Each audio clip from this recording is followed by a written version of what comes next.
Hi అండి అందరికీ. అందరూ ఎలా ఉన్నారు? ఏం చేస్తున్నారు? నేను ఈరోజు జొన్నలతో దోస చేస్తున్నానండి. జొన్న దోసలనమాట. 2 కప్పుల జొన్నలు వేస్తున్నాను. ఈ జొన్నలు ఏంటంటేనండి ముందే నానబెట్టుకోవాలండి. మినపగుళ్ళు ఏంటంటే 1 గంట, 2 గంటలు నానినా సరిపోతుంది. జొన్నలు ఎక్కువ సేపు నానితే పిండి మెత్తగా చక్కగా బాగా వస్తదనమాట.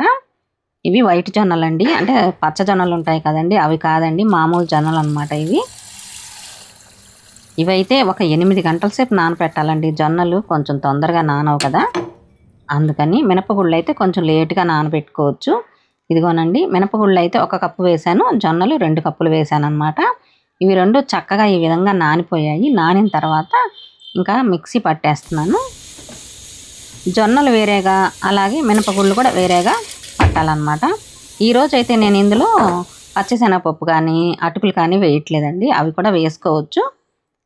అవన్నీ వేసి ఇంతకుముందు చేశానండి వీడియో ఒకటి. ఇప్పుడు మామూలుగా ఓన్లీ జొన్నలు, మినపగుళ్ళతోటి చేస్తున్నాననమాట. ఇందులో ఇంక ఏమీ యాడ్ చేయట్లేదండి. ఫస్ట్ జొన్నలు మిక్సీ పట్టేశాను. ఆ తర్వాత మినపగుళ్ళు కూడా మిక్సీ పట్టేశాననమాట. 2 కలిపేసి ఇలాగ శుభ్రంగా కలిపేసి ఒక 4 గంటల సేపు నానబెట్టుకున్నాము అంటే ఎక్కువ సేపు నానకూడదండి. బాగా ఎక్కువ నానిపోతే కూడా పిండి అనేది ఎక్కువగా పులిసిపోయి పులుకొచ్చేస్తుందనమాట ఎక్కువ నానితే కూడా. 3 గంటలు 4 గంటలు నానితే సరిపోతుంది. ఆ తర్వాత ఇంకా మీరు వాడకపోతే కనుక ఫ్రిడ్జ్‌లో పెట్టేసుకుంటే మంచిది. ఇదిగో ఇలాగ బబుల్స్ కూడా వచ్చాయండి. చక్కగా నానింది పిండి. ఇందులో కొంచెం ఉప్పు వేసి కలిపేసి ఇంకా దోస వేసేసుకోవటమేనండి. ఇందులో ఇంకేమీ యాడ్ చేయట్లేదు. ఓన్లీ ఉప్పు మాత్రమే వేస్తున్నాను. ఇంకేంటంటే ఇందులో శనగపిండి, బియ్యం పిండి కూడా అలా యాడ్ చేసుకోవచ్చు. అలా ఏమీ లేదనమాట. ఈరోజు అవన్నీ వేయకుండా చేస్తున్నాను. అలా వేసామనుకోండి పిండి ఏదన్నా పిండి యూజ్ చేస్తే ఏంటంటే సాఫ్ట్‌గా వస్తాయన్నమాట కొంచెం. ఏంటంటే కొంచెం రైస్ తినకూడదు అలా అంటారు కదా! అందుకని నేను ఈరోజు ఈ విధంగా చేస్తున్నాననమాట. ఓన్లీ మినపగుళ్ళు, అలాగే జొన్నలు. జొన్న దోసలు ఒక్కొక్కసారి ఒక్కొక్క రకంగా చేస్తూ ఉంటాను. ఇందులోనే ఒక్కొక్కసారి ఇంకొంచెం రాగులు యాడ్ చేస్తుంటాను. లేదంటే కొంచెం పెసరపప్పు కూడా యాడ్ చేస్తూ ఉంటాననమాట. అలా కలిపి కూడా చేస్తూ ఉంటాను. ఒక్కొక్కసారి అంటే రోజు ఏదో ఒక టిఫిన్ ఉండాలి కాబట్టి అలాగా రకరకాలుగా చేస్తానన్నమాట. ఈరోజు మాత్రం ఇలా చేస్తున్నాను. ఇదైతే పక్కన పెట్టేసి ఇంకా ఇందులోకి కొంచెం చట్నీ చేస్తున్నానండి. ఆల్రెడీ కొబ్బరి చట్నీ ఉందన్నమాట. కొంచెం ఒక టమాటా, ఒక ఉల్లిపాయ వేసి చట్నీ చేద్దామని చేస్తున్నానన్నమాట. కొంచెం పుల్లగా బాగుంటుంది కదా అని. ఒకటే ఉల్లిపాయ అలాగే ఒక టమాటా అన్నమాట. ఆల్రెడీ కొబ్బరి చట్నీ ఉంది కాబట్టి ఎక్కువ చేయట్లేదు. ఉల్లిపాయ అలాగే టమాటా కూడా ఈ విధంగా కట్ చేసేసుకొని, మరీ చిన్న ముక్కల్లాగా ఏం కట్ చేయక్కర్లేదు. కొంచెం ఇలాగ కట్ చేసేయచ్చు. పెద్ద ముక్కలైనా పర్వాలేదు, మగ్గిపోతాయి కదా. ఎలాగో ఫ్రై చేస్తాం కాబట్టి సన్నగా ఏమీ కొయ్యక్కర్లేదు. ఇవి కూడా టమాటా కూడా కొంచెం పెద్ద ముక్కలైనా కూడా ఏం కాదనమాట. అంటే ఎక్కువ కూడా చేసుకోవచ్చు. ఎందుకులే అని నేను కొంచెమే చేస్తాను. ఇంకో చట్నీ ఉంది, అలాగే ఇంట్లో పొడులు కూడా ఉంటాయి కదండి, ఏయో ఒకటి. ఎక్కువ ఎందుకులే అని ఇలా చేస్తున్నాను. ఇంకా బాండి పెట్టేసుకొని కొంచెం ఆయిల్ వేసుకొని ఈ టమాటాలు అలాగే ఉల్లిపాయ కొంచెం ఫ్రై చేసుకోవాలండి. అంటే కొంచెం మగ్గించాలన్నమాట. అవి మెత్తబడాలి. ఉల్లిపాయ ఫ్లేవర్ ఇష్టం లేని వాళ్ళు ఉల్లిపాయ వేసుకోకండి. మామూలుగా టమాటాతో చేసేసుకోవచ్చు. మామూలుగా ఏంటంటే కొంచెం టిఫిన్ సెంటర్ వాళ్ళు ఉల్లిపాయలు కూడా యాడ్ చేస్తూ ఉంటారు. ఎందుకంటే చట్నీ కొంచెం ఒదుగు వస్తుంది కదా, అంటే ఎక్కువ వస్తుంది కదండి, అందుకని. ఎండుమిరగాయలు ఇలాగా కొంచెం ఫ్రై చేసేసుకొని పక్కన పెట్టుకోవాలండి.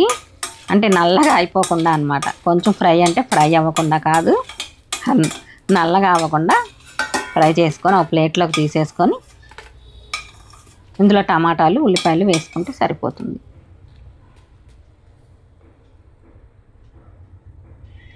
ఇలాగా పొంగాలన్నమాట. మిర్చి ఇలా పొంగితే చక్కగా వేగినట్టు తెలుస్తుంది మనకి. అలాగే ఉల్లిపాయలు, టమాటాలు వేసేసుకోవచ్చు అండి, ఒకేసారి వేసుకోవచ్చు. ఇందులో నేను ఇంకా ఏమీ యాడ్ చేయట్లేదు. ఓన్లీ ఉల్లిపాయ, టమాటా అంతేనండి.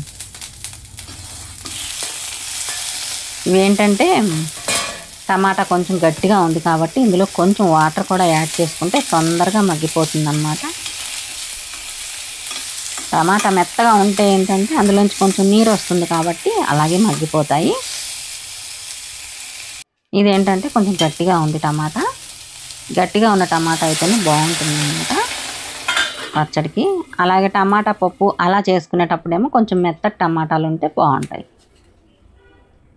అవి మగ్గేలోపు నేనేం చేస్తున్నానంటే జొన్న దోశ మీదకి చక్కగా కొంచెం ఉల్లిపాయలు అయితే కట్ చేసి పెడుతున్నానండి. సన్నగా ఉల్లిపాయలు కట్ చేద్దామని ఉల్లిపాయ అలాగే ఒక మిర్చి కూడా కట్ చేసి రెడీగా పెట్టుకుందాము. అది అంటే అవి మగ్గాలి కదా,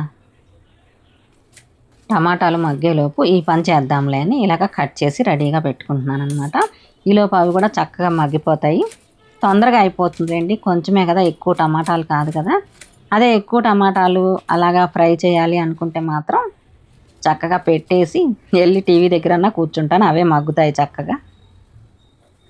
మిర్చి కూడా ఇలాగ సన్నగా చిన్న చిన్న ముక్కలు కోసుకుంటే చక్కగా ఫ్రై అవుతాయండి. అందులో ఒక మిర్చి కూడా కట్ చేసి పక్కన పెడుతున్నాను.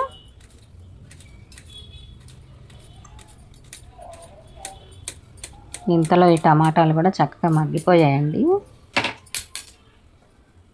మూత తీసి చూద్దాము. ఒక చుక్క వాటర్ వేసానండి, చక్కగా మగ్గిపోతాయి అన్నమాట వాటర్ వేస్తే. అంటే ఎందుకంటే ఆయిల్ ఎక్కువ వేయలేదు కదా, అందుకని కొంచెం వాటర్ వేసాను అన్నమాట. ఇంకా ఇవి చల్లగా అయిపోయాయి. ఇంకా ఇవి మిక్సీలో వేసేసుకొని మిక్సీ పట్టేసుకోవటమే. ఇందులోనే 4 పల్లి గింజలు కూడా వేసుకోవాలండి. పల్లీలు ఆల్రెడీ ఫ్రై చేసి ఉన్నాయి, ఇందులో యాడ్ చేసేస్తాను అవి కూడా. అలాగే రుచికి సరిపడా ఉప్పు, ఇంకా జీలకర్ర అవన్నీ వేయనండి, ఎందుకంటే మామూలుగా దోశ మీద కూడా జీలకర్ర వేసుకుంటాము.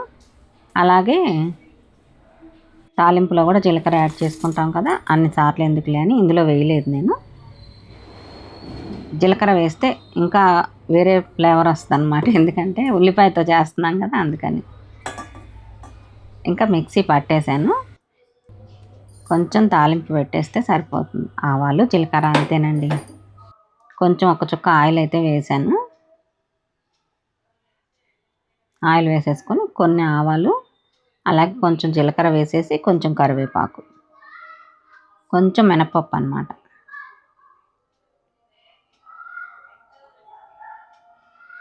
ఈ 3 వేసేసుకొని కొంచెం కరివేపాకు వేసుకుంటే సరిపోతుంది.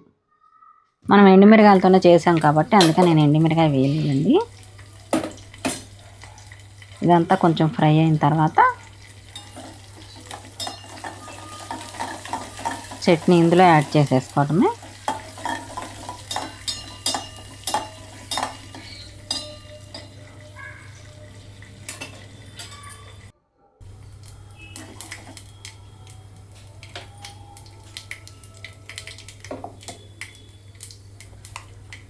ఈ చట్నీ అంతా ఇందులో యాడ్ చేసేసుకొని అడుగున కొంచెం ఉంటుంది కదా, వాటర్ కూడా వేసేసుకుంటే మనకి కరెక్ట్గా సరిపోతుంది. ఎందుకంటే మరీ గట్టిగా ఉండకుండా ఆ మిక్సీ జార్ కూడా కడిగి వాటర్ అందులో వేసుకుంటే సరిపోయింది.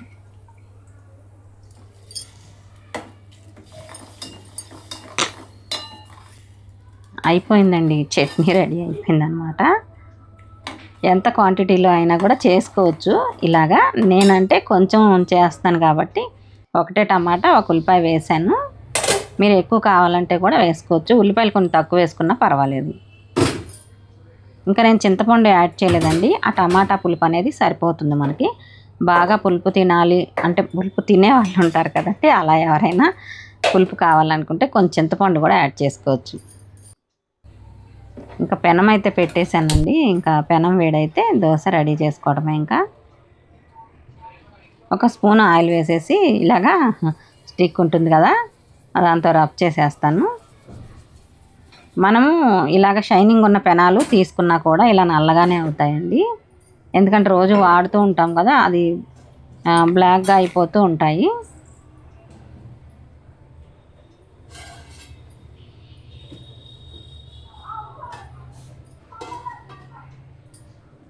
చిన్నది వేస్తున్నానండి, ఫస్ట్ చిన్నది వేసి చూద్దామని. అంటే చూడటానికి కాదులేండి, కొంచెం తీసి పక్కన పెడదామని అలా వేస్తున్నాను. ఫస్ట్ చిన్నది వేసుకుంటాం కదా, అలాగనమాట.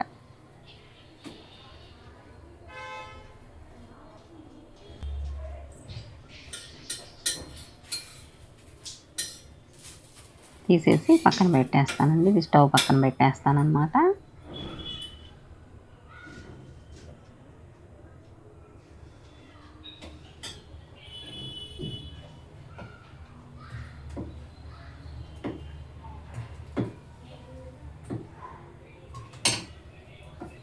బయట సౌండ్లు అండి ఎక్కువగా వినిపిస్తున్నాయి అన్నమాట. అంటే పిల్లలు ఆడుకుంటున్నారు బయట, అదే వినిపిస్తుంది.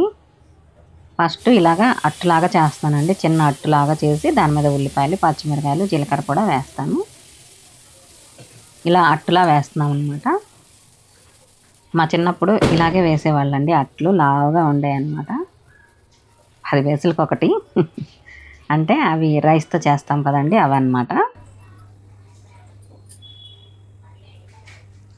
రూపాయి ఇస్తే 10 అట్లు వచ్చాయండి. 10 అట్లు అనమాట. మా ఇంటి దగ్గర చుట్టుపక్కల వాళ్ళు నెయ్యి, ఆయిల్, వాళ్ళకి ఇష్టమైనవి అన్నీ తెచ్చుకొని, ఉల్లిపాయలు కూడా వాళ్ళే కట్ చేసుకొని తెచ్చుకునేవాళ్ళండి. తెచ్చుకొని ఇలాగ చక్కగా కూర్చుకొని వేయించుకొని ఒక బాక్స్ తెచ్చుకొని ఆ బాక్స్లో పెట్టుకొని తీసుకెళ్ళేవాళ్ళు అనమాట. అప్పుడు అంతా ఫ్రీగా ఉండేది పరిస్థితులు. ఇప్పుడు అంతా బిజీ అయిపోయింది. ఎవరి పనుల్లో వాళ్ళు తొందరగా తెచ్చేసుకోవడము, తినడము అలా ఉందన్నమాట ఇప్పుడు పరిస్థితి. ఇలాగే చేసేవాళ్ళము. అట్లా అనమాట. అట్లా అనేవాళ్ళం మేము అప్పుడు చిన్నప్పుడు. ఇటువైపు కూడా తిప్పిన తర్వాత కొంచెం ఫ్రై అయితే బాగుంటుందండి. ఎందుకంటే ఉల్లిపాయలు కూడా కొంచెం ఫ్రై అవుతాయి అన్నమాట. పచ్చిమిర్చి కూడా వేసాం కదా, చక్కగా టేస్ట్గా బాగుంటుంది ఇలా చేసుకుంటే.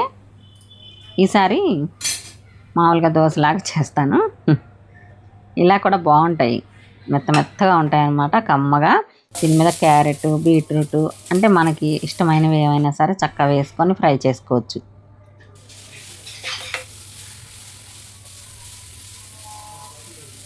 ఇప్పుడైతే కొంచెం పెద్దగా చేశానండి. దీని మీద పొడి వేస్తాను. అంటే ఇడ్లీ పొడి ఉంది కదండి, మొన్న ఒకరోజు చేశాను నేను, అది యాడ్ చేస్తాను అనమాట. ఇంట్లో దోశ పొడి అంటే మామూలుగా చేస్తాను కదండి శనగపప్పుతోటి, అది అయిపోయిందండి. ఇంకా మళ్ళీ చేయలేదన్నమాట. అలాగే కారం కూడా అయిపోయింది, చెయ్యాలి.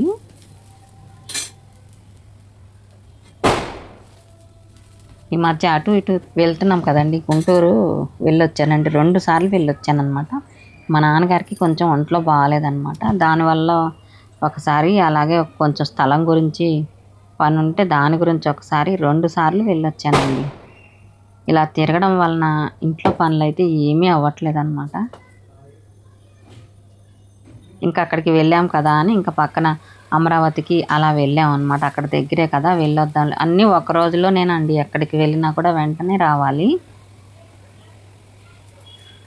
వానలు వస్తూనే ఉన్నాయి. అలాగే వెళ్ళాము, వచ్చాము కూడా. ఇదిగోనండి దోశ కూడా రెడీ అయిపోయింది. పొడి వేసాను, అలాగే 2 ఉల్లిపాయలు వేసానండి, అంతే. ఈ చట్నీ అయితే పెట్టేశానండి. ఇంకా రెడీ అయిపోయిందండి. ఇలా చేసుకోవచ్చు చక్కగా జొన్న దోశలు. అందరికీ తెలిసే ఉంటాయిలేండి ఇవి. ఇప్పుడు డైట్ కోసం అందరూ చక్కగా అన్నీ చేస్తున్నారు కదా. ఎవరైనా తెలియని వాళ్ళు ఉంటే చూస్తారని ఈ వీడియో అయితే నేను తీసానండి. మామూలుగా ఇంట్లో నేను రాగులతోటి, జొన్నలతోటి, అలాగే పెసలతోటి మామూలుగా రోజుకు ఒక రకం చేస్తూ ఉంటానండి. బాయ్ అండి, ఉంటానండి. ఇంకో మంచి వీడియోతో మళ్ళీ కలుద్దామండి.